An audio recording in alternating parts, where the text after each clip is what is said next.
महारानी का कहाँ कहाँ क्षेत्र है इंडिया में? वैसे तो माँ काली को पूरे दुनिया में लोग जी। मानते हैं। और भक्ति महाकाली का तो आपने भी, जब आप या 55 से 5 साल की उम्र रही होगी तब से काली माता के बारे में तो जी। सभी जानते हैं। पर हिंदुस्तान में बात करें तो जैसे प्रमुख क्षेत्र उनका कलकत्ता कहा गया है, कलकत्ता। काली घाट, जहाँ महारानी का विशेष स्थान माना जा गया है।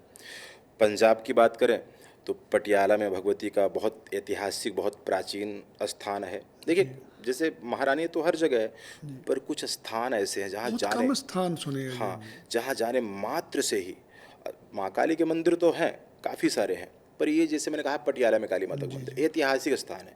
यहाँ चले जाने मात्र से उस प्रतिमा पर आपकी जब दृष्टि पड़ती है तो वहीं से बहुत सारी समस्या आपकी खत्म होनी शुरू हो जाती है। तो पटियाला में काली माता का है। और जालंधर शहर की बात करें तो वहाँ पर सिद्ध शक्तिपीठ देवी तालाब मंदिर में जी। भी जी।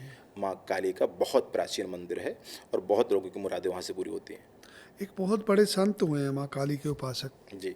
श्री परमहंस। जी। मैं उनके बारे में सुनना चाहूँगा। जी।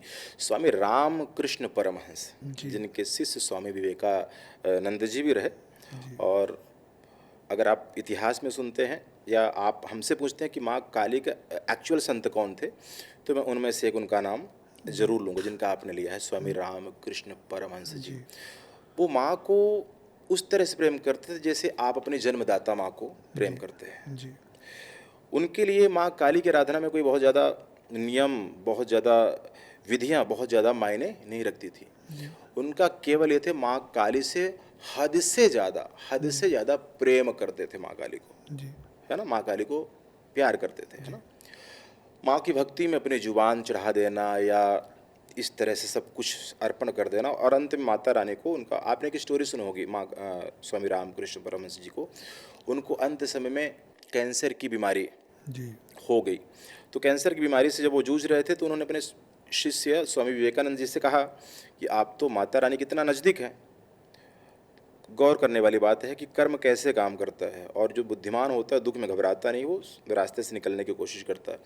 तो आप माता काली को कह करके अपने कष्ट दूर करवा लें। तो स्वामी जी ने मुस्कुराते हुए कहा कि आप ही मेरे लिए अरदास कर दें या प्रार्थना कर दें।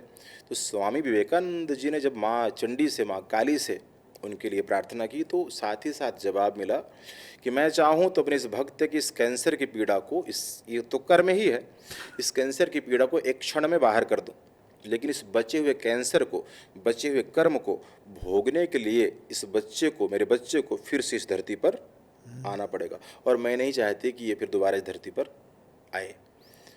तो इस तरह से उनका बहुत अच्छा इतिहास है और महाकाली के परम भक्त थे। मुझे लगता है स्वामी रामकृष्ण परमहंस जी का भी नाम लेने से, उनके दर्शन मात्र से आप माँ भगवती, माँ चंडी के बहुत नज़दीक पहुँच जाते हैं।